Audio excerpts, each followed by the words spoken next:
Bismillahirrahmanirrahim. Ngesambung tadi ya untuk live Instagram, ada yang tanya sebenarnya tanya si Neri kalau nggak salah tadi bilang kalau apa bedanya jomblo sakinah, jomblo visabilillah sama singlelillah. Apa bedanya?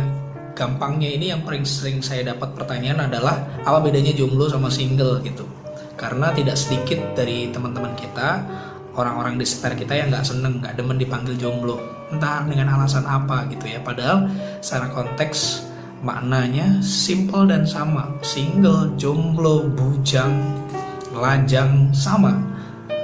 Kondisinya yaitu seseorang yang belum menikah dalam keadaan masih sendiri gitu ya. Lalu apa perbedaan di antara keduanya? Sebenarnya kalau saya sama dengan jawaban yang pertama sesuai dengan istilahnya. Saya menempatkan sesuatu itu kalau untuk urusan jomblo single ini sama.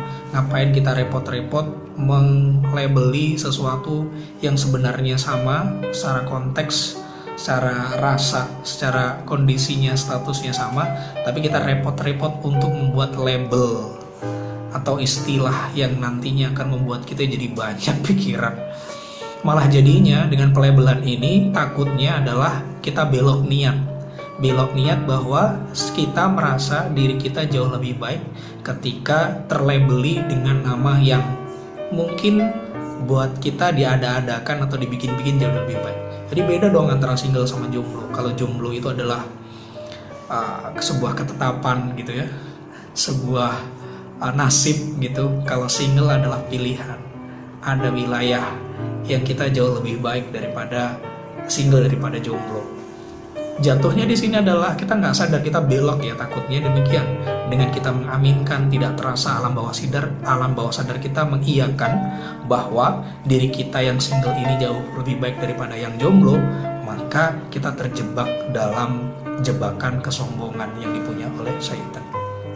Bener ini, ana khairum minkum yang dilakukan oleh iblis kepada manusia dalam tinta emas Al-Quran, ketika Allah perintahkan iblis untuk setan untuk menyembah, bersujud kepada manusia, bukan menyembah tapi bersujud sebagai bentuk penghormatan, maka yang keluar adalah ana khairum minkum, bukankah saya lebih baik daripada manusia? Saya tercipta dari api sedangkan dia tercipta dari tanah, padahal sama-sama makhluknya Allah. Jomblo sama single sama-sama makhluknya Allah, tapi konteks berpikirnya merasa bahwa single jauh lebih baik daripada jomblo. Maka tidak sedikit dari orang yang kemudian sebel, marah dipanggil dengan sebutan jomblo atau umblo. Walaupun kita emang harusnya juga nggak boleh melabeli orang lain jelek, melabeli orang lain nggak lebih baik daripada kita, karena kita akan mengkotak-kotakkan, kita akan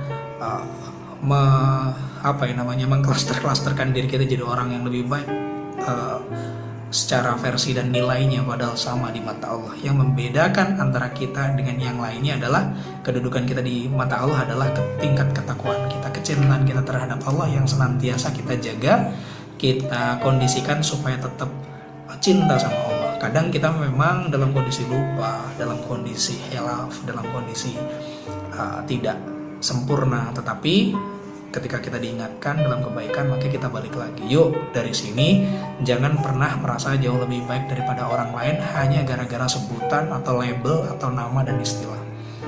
Walaupun di belakangnya ada Allahnya, singlelillah, jomblo visabilillah, sama-sama lillahnya, jadi sama-sama baiknya.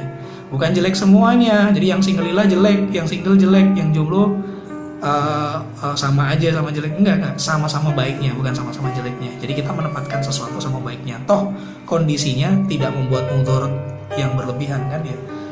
Yang membuat mudarat kan kita sendiri yang nggak mau dilabelin jomblo, nggak mau dilabelin istilah-istilah yang jelek gitu ya. Konotasinya jomblo yang menyedihkan tuh kayak gimana sih? Kenapa orang-orang yang kemudian di luar sana merasa jauh lebih baik ketika mereka berpasangan? Justru ini yang berbahaya. Sebenarnya antara single dan jomblo nggak usah tengkar deh. Harusnya akur, harusnya baik bersatu gitu ya. Bikin project, bikin kebersamaan untuk kemudian menunjukkan bahwa dirinya adalah pribadi yang lebih baik lagi daripada di luaran sana di battle sama orang-orang yang katanya mereka sudah berpasangan, mereka sudah punya gandengan, tetapi hidup mereka tidak tenang, hidup mereka jauh daripada kesempurnaan dari bahagia. Lalu apa bedanya diri kalian dengan mereka ketika mereka ngejudge kita jelek, ngejudge kita buruk, sedangkan kita ya memang harus tenang sih dijudge, harus sabar sih ketika dibully gitu. Tetapi ya harus ada perubahan dong. Ikhtiar kita, berubah kita supaya orang lain juga mendapatkan kebaikan yang kemudian kita lakukan, mendapatkan kebaikan dari kondisi mereka. Kan kita nggak ikhlas juga kalau mereka amal-amalnya hilang, terhapus gara-gara ketidaktahuan mereka. Ini bentuk cinta kita ya. Emang iya ketika kita bersabar, ketika dibully, kita dilabelin jelek sama orang lain, maka pahala yang dia punya, hal-hal baik positif yang Allah simpan sebagai pahala akan ditransfer ke kita. Dianya 0 kosong, habis tuh. Tapi karena kita cinta dengan mereka, dia juga saudara kita, apalagi mereka sama-sama muslimnya, bully kita ya kita ingatkan dengan cara yang baik. Ayo aja baik-baik ya, sebar kebaikan. Mungkin video pendek begini gitu ke mereka supaya sama-sama dengar, bukan bermaksud untuk justifikasi bahwa dirimu itu nggak boleh dibully, bukan, tapi bentuk kecintaan kita supaya mereka amalnya nggak hangus gara-gara ketidaktahuan mereka. Berarti kita nggak dapat pahala dong dari bulinya dia. Ya jangan membuat peluang orang lain bully kamu lah ya. Di sisi lain Allah itu sayang pada setiap hambanya, semuanya sayang gitu kan. Yang bedain kita itu nanti gitu. Jadi kita nggak boleh ngejudge orang lain buruk atau jelek gitu.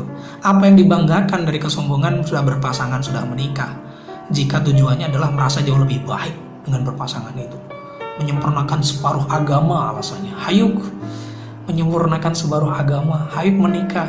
Kamu udah berapa tahun, kapan nikah? Udah 28 tahun masih belum nikah, udah 30 tahun masih belum nikah. Sebut merek, sebut digit, angka. Kan melukai hati perasaan jomblo, melukai perasaan hati dan perasaannya single itu yang berusaha untuk memantaskan diri, yang sedang berpuasa. Falam yastati fa'alaiha bisawmi, itu diperintahkan untuk kemudian berpuasa jika dia belum ba'ah, belum bisa menyegerakan untuk menikah. Udah dia berpuasa dari hal-hal yang kemudian dilarang Allah, udah gitu dibully sama teman-teman yang katanya sudah berpasangan, sudah lengkap separuh agamanya. Kan kasihan kerjasama seperti apa, saudara sesama muslim yang macam apa kayak begini. Ayo sama-sama open minded gitu loh ya. Belum final ini yang berhak menentukan berkah apa enggaknya, separuh agama dapat apa enggak, dapat dosa atau pahala, dapat barokah dari pernikahan atau dapat berkah dari singlenya itu, dari puasanya, dari siamnya itu adalah Allah yang berhak melabeli itu, bukan kita boy. Hati-hati, kita nerjang wilayah-wilayah Allah di sini, nerjang wilayah-wilayah Tuhan. Sedangkan untuk penghitungannya aja masih belum itu ya, amal ba'at sebelum dimulai itu. Yang nanti membedakan itu kita ditempatkan di mana, di surga apa di neraka. La yastawi ashabun nari wa ashabul jannah, ashabul jannati humul faizun. Tidak sama para penghuni neraka sama penghuni jannah sama penghuni surga. Yang membedain antara penghuni neraka sama penghuni surga adalah orang-orang yang beruntung ini paham. Ciri-ciri orang penghuni surga itu paham, sadar, taubat, memperbaiki dirinya. Nah kita yang sering lupa, udah nyombong-nyombongin diri kita, gimana kita bisa menggaransi surga dalam diri kita? Kan masih entar. Siapa yang mau garansi? Dengan kamu menikah kamu udah dapat garansi surga? Kan dapat separuh agama, jadi setengah surga udah kelihatan dong. 50% saham saya di surga udah ada kelihatan tuh. Jangan salah. Dengan kamu menikah disombong-sombongin begini, ngajakin orang niatnya kayaknya sih motivasi gitu ya, tapi salah cara menempatkan dan mengkomunikasikannya. Dia merasa terbuli, dia terzalimi, wah dapat doa jelek, habis juga kamu. Belum lagi amal yang kemudian kamu punya, separuh agamamu jadi terhapus gara-gara diminta sama dia. Loh iya, kita melukai hati orang lain, sombong dengan apa yang kemudian kita punya, sampai kemudian melukai hatinya orang, maka setiap amal kebaikan yang kemudian kita dapatkan, dia juga dapat. Nggak nikah, dia dapat separuh agama dari elu gitu kan. Ini analoginya kayak begitu aja, biar kita hati-hati lah. Nggak ada. Sebenarnya saya juga nggak berani menyimpulkan demikian, cuman ini biar kita hati-hati aja, hati-hati. sama nafsu diri kita. Jangan-jangan maksud kita kompor nih, motivasi. Yang terjadi adalah kita membakar hangus pahala yang kita dapatkan, keberkahan yang kemudian kita lakukan.